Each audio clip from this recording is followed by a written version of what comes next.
Welcome back. In our continued discussion of the housing market, I'm going to talk about the median sales price of existing homes and the median sales price of existing single family homes, which are very similar numbers. Obviously, the existing homes number, the primary, involves many different size homes as opposed to the single family homes only.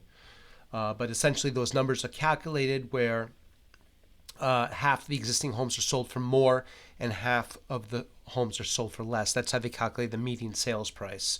Now, we take a look at the correlation of the existing home sales and median existing home sales in single family homes to the XHB, which is the home builder S&P 500 index that represents those companies that invest and develop homes and housing developments.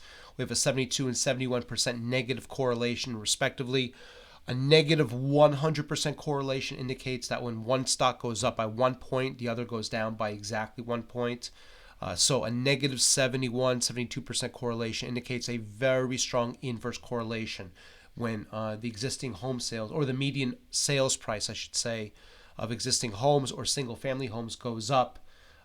Very, very strong correlation that the XHB, the home builder stocks, go down.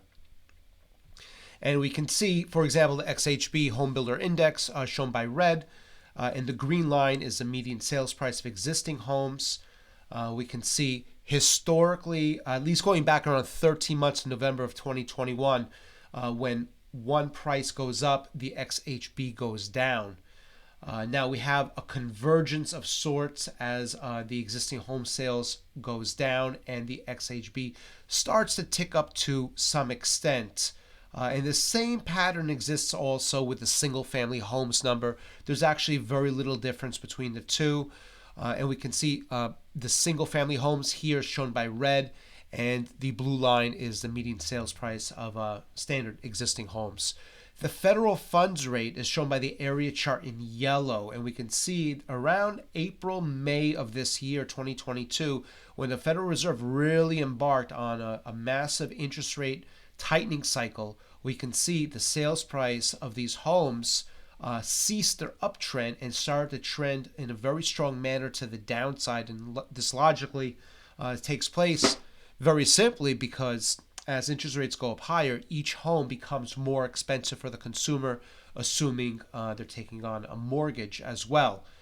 So with that said, the home builder stocks XHB index, is influenced by other stocks within the S&P 500 and the broad market, but the sensitivity to interest rates, I would say, is probably the primary driver of this particular sector.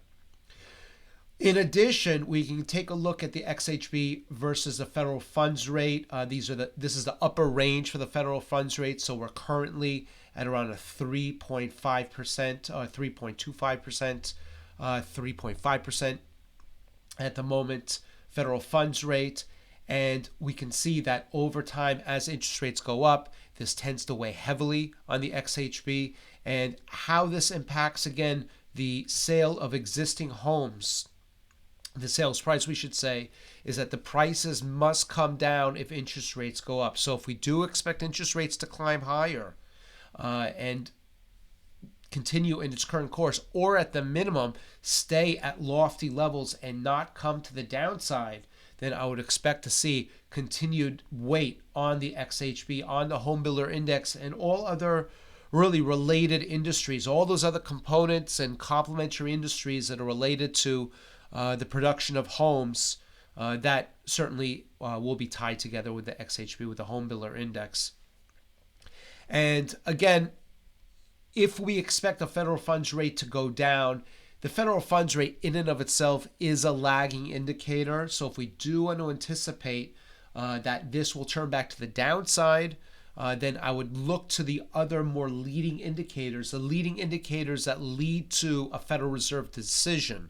And that would be primarily those numbers that report on inflation, consumer price index, producer price index, personal consumption expenditure, that's a PCE, as well as the growth figures, and we would look at manufacturing and the like. And we report on a lot of these other numbers in our market update section of our videos as well. So please, have a look there if you have any interest as well.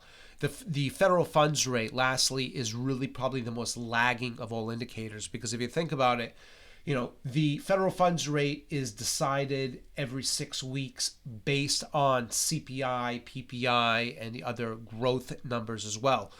Those growth numbers watch manufacturing and watch all the other components of our economy in order to allow the Federal Reserve chairman to make their decision. So we would want to see primarily what goes to influence growth and inflation numbers, and then we can certainly anticipate how the Federal Reserve may act in the time moving forward. We hope this has been helpful. We look forward to seeing you back soon.